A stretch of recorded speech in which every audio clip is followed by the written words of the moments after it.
honestly, like the first thought that came to mind is just that people genuinely need to just mind their business. I can think of so many instances where some classmates used to literally fat shame me, and they were just like, "You're so fat.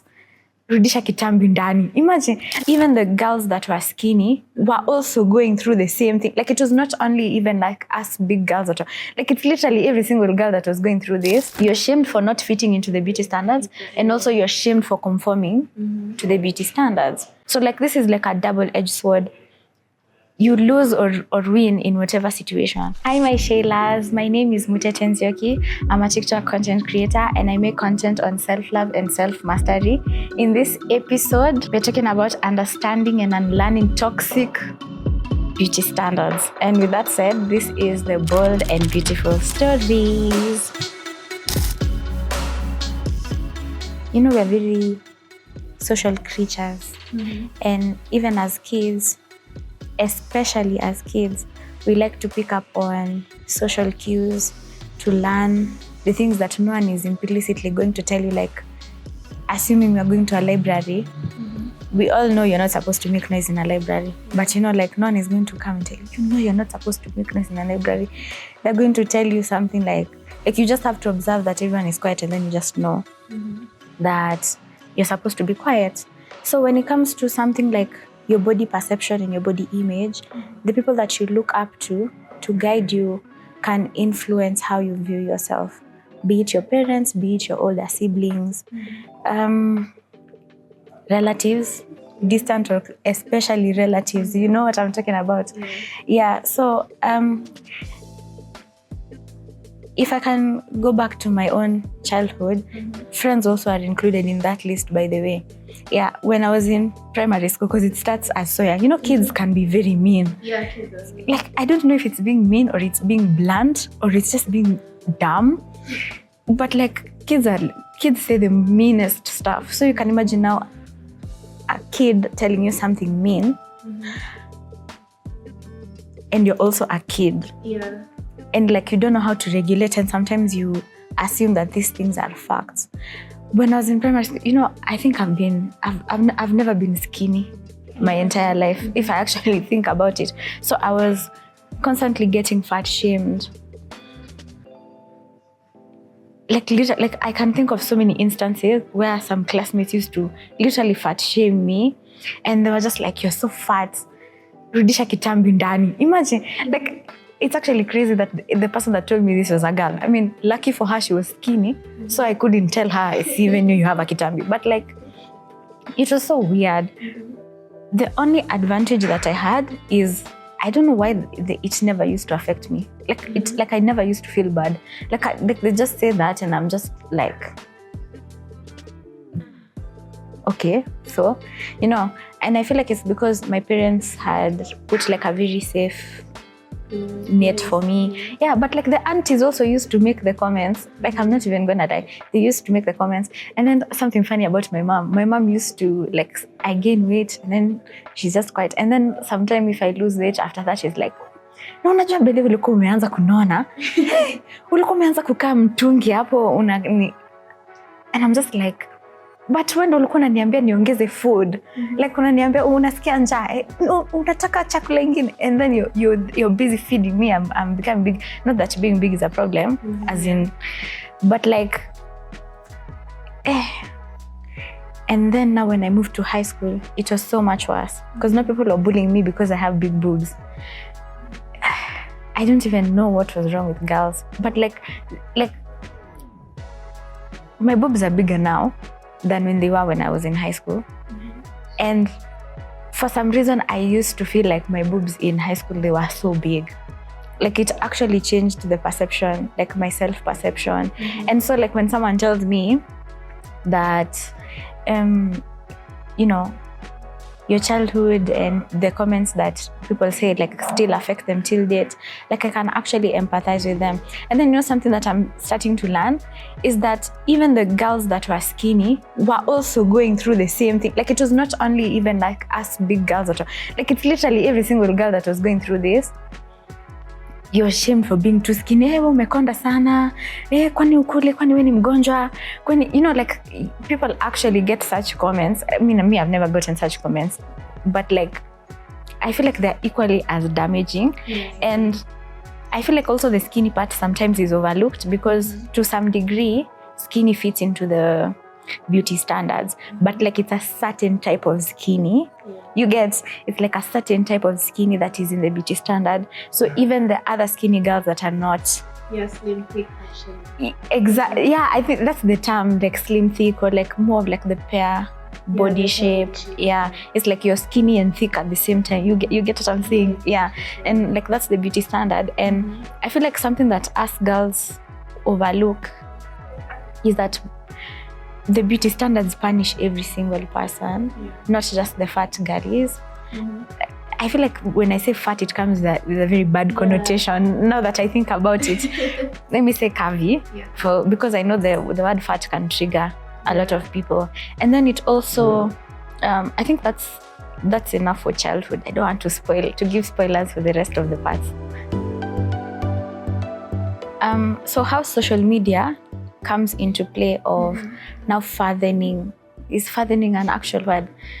Heightening is the word. So how social media heightens the beauty standards that are projected onto you from childhood is, first of all, there are so many, like social media is so fake, if I can put it like that.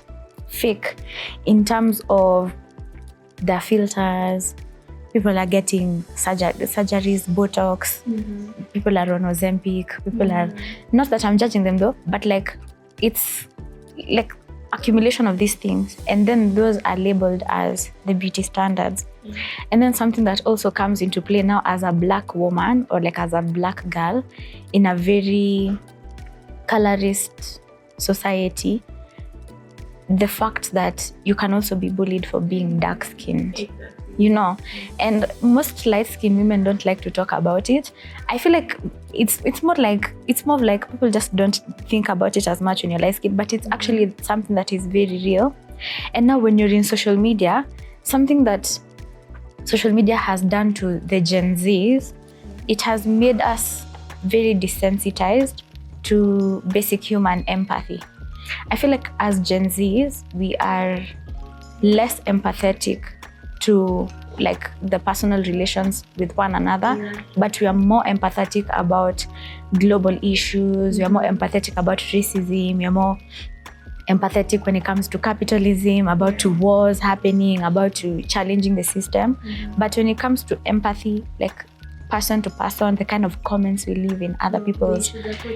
Being raw and authentic. Being raw and authentic. I mean, yeah, you can be raw and authentic, but like, you know, you can also try and be empathetic to others. Yeah, because you see a lot of body shaming. Like, thank God that the kind of content that I produce on TikTok is not really, like, does not really give space for people to body shame one another. Because if you look at the bio on my TikTok, it's just like a girl's safe space. Like, I don't tolerate such nonsense on my page. Like, you try and comment something that is very, I immediately delete the comment and I block you. Because what are you going, like, literally the world is so unsafe for women, for girlies, and I'm trying to create a safe space and you want to bring your negativity. Anyways, how social media has affected me personally is like, you see all these girls, you know, like the warembo ni wengi thing. You see so many beautiful women and you kind of start feeling inadequate, and you kind of start feeling like maybe you're not good enough. And these thoughts start forming in your head.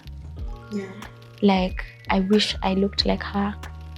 I wish I wasn't like this. I didn't have this certain type of body type. And then you see other women who have the same body type as you, and then you enter their comment sections and it's like people are bullying her, and you're like, hey, I didn't realize I was chopped. Because it's not a good feeling per se. And then if you put that and combine it with the kind of comments the aunties are the same, the ratios and all these things they are giving you, it can lead to a very negative thought loop. I feel like the time that I found myself in the trenches was, I think, when I was in high school. You know, the way girls bully each other is not physical bullying like in boys' school, that when you're shati kuja hapa. No, like bullying in girls' high schools, like especially if you're in an all-girls high school, worse even if you're in a Catholic all-girl. Now that one, now you're dead. But luckily for me, I wasn't in a Catholic school. So the kind of bullying that girls do is very emotional. It's emotional bullying, actually. So people used to bully one another. And I feel like I was at my lowest in my high school because I hated my body. And I feel like at that time I actually had body dysmorphia because I used to think I was fat. Like, I'm deliberately using fat because fat has a very negative connotation, and I'm using it deliberately in this context to show you how bad my thought patterns were when I was in high school. Like, I felt like I was fat, like fat with a double T. You know, like fat, in fact, fat with a PHA-T. Like, that's how I used to feel. And now when I look back into those photos, I'm like, what the heck? Like, I wasn't even fat, you know, like I wasn't even like, and even if I was, what's the problem anyway, you know? And I used to hate my body. Thank God I didn't self-harm. But like, I feel like the bullying and like the comments of people, like, and then, you know, like girls in high school, because I was in a public high school, they're so unfiltered.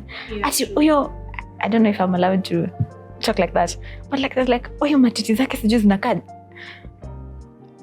Yeah, but the thing is, what's worrying is that they can't come to you like up front. They'll just discuss you behind the scenes. You think they were discussing me behind the scenes?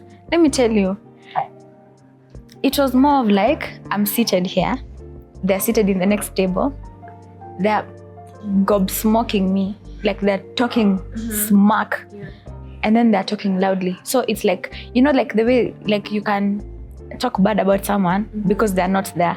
So they're doing it like that, but they know that I can hear what they're saying. So like, I'm not even waiting for rumors to come and tell me, Achi, this person. No, it's like, you can hear what I'm saying. Yeah, exactly. I'm telling this girl the way you're fat. What are you gonna do about it? It was really bad.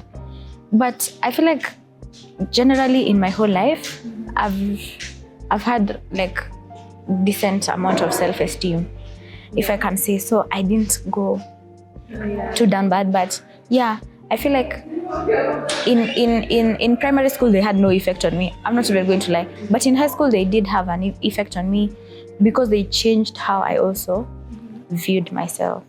Yeah, it's basically social conditioning. Like, when you hear something told you over and over and over and over again, you have to believe it at one point. But this is going to kind of lead up to my solution, and is that internalized voice that you hear that is bullying you is usually not you. It's like the other people's voices and opinions, you have taken and internalized them as your own. And now because they've been with you for a long time, you start thinking that it's you. How this happens is, like I said, we usually like to pick up on social cues, context cues that are not said by like explicitly, like it's something that is implied or something that, you know, you need to, it's something that you just need to kind of pick up. Like the social rules of a place. Like, you know, there's the official rules and then now there's the social rules, like the etiquette and stuff like that. So we usually take that and put them in our head so that we know how to behave, so that we know how to think, or so that we know how to react in a certain circumstance. Now, when you take that and apply it to beauty, especially because beauty is a currency in our current society, so you usually want to, how can I achieve this currency? Because it's very pushed upon young girls, young women, generally women. So how you come to internalize this is, you don't know the difference between the societal voice that like kind of guides you to pick up on these social cues and your internal voice. It's like you think they're the same person when they're not. There's a video that I made on TikTok talking about if you find yourself struggling with such intrusive thoughts, you're supposed to stand up for yourself. You're supposed to defend yourself. Like you look at yourself and you're like, my cheeks look really ugly today or whatever. You're like, actually that was a very mean thing to say. Why would you tell me something like that?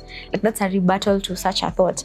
And my thought process in making that video, though I don't think I explained it in the video, was so that you can learn to differentiate the voices in your head that are you and that are not you. Sometimes you internalize these things and then you make them part of yourself. And it's actually not. Because if you look at yourself in a vacuum, away from societal standards, you actually realize, but then I actually like myself. I like my nose. I like how I look. I like my body shape. I like my body my body size. It's just the societal standards. The societal standards are the ones that don't like you. And fun fact, they don't like anybody. You know, like they actually, like you can't 100% fit into the beauty standard, because like I understand that in some ways I do fit into the beauty standards because I'm a light-skinned woman. Like that's a beauty standard, and like I'm open about it because it exists. Like there's no point in us lying to one another. This is like a very vulnerable conversation.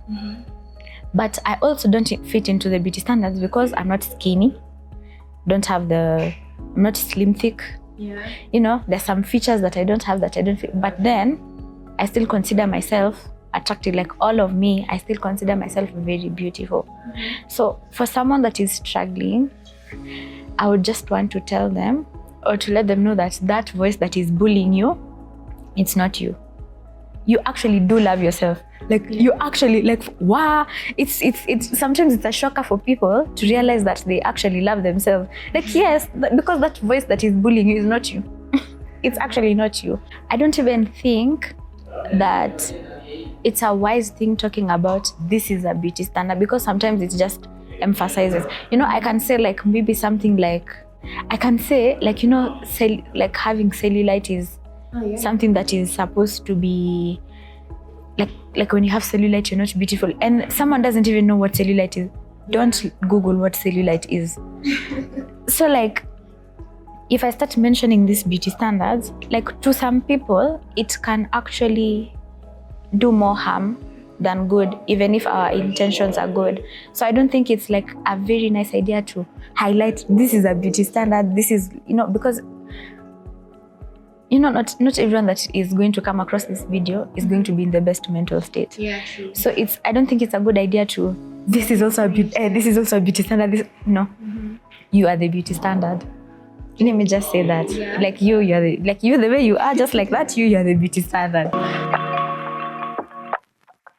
What I think about BBL, honestly, like the first thought that came to mind is just that people genuinely need to just mind their business.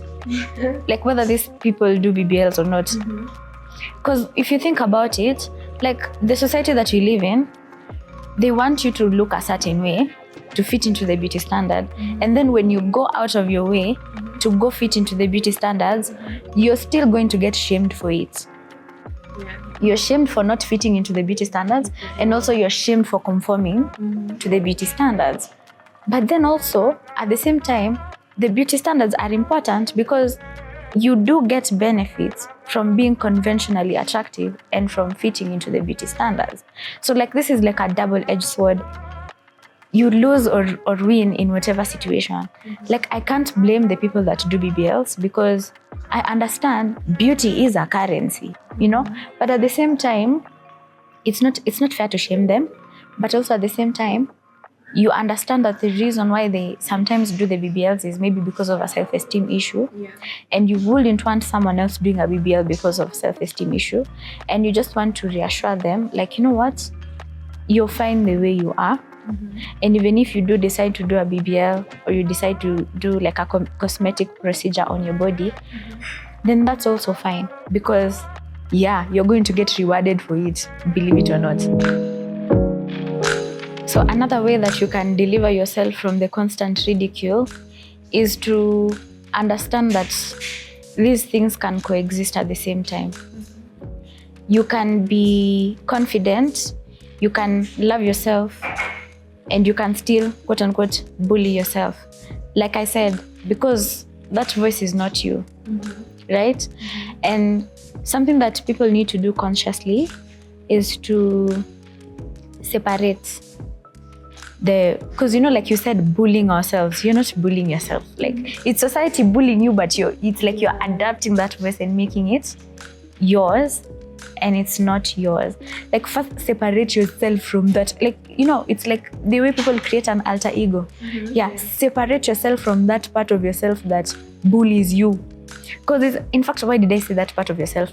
That part of society ingrained in your head that is bullying you, that's the best term. Separate yourself from it completely. Like understand that that's not you. Like conscious, something that you have to unlearn every day. And then understand that you because most of the content creators, or like most of the messages that we hear online talking about how to stop this negative self-talk is, you need to love yourself more, you need to do all that is crap. Out the window. Because like even if you do love yourself, you still exist in society that perpetrates these beauty standards on you. It's like you're not going to be delusional all the time. We live in the real world, and you're going to face this thing. It's like you can't stay. Your delusion bubble of self-love is not going to save you out of these negative thoughts that come about your body.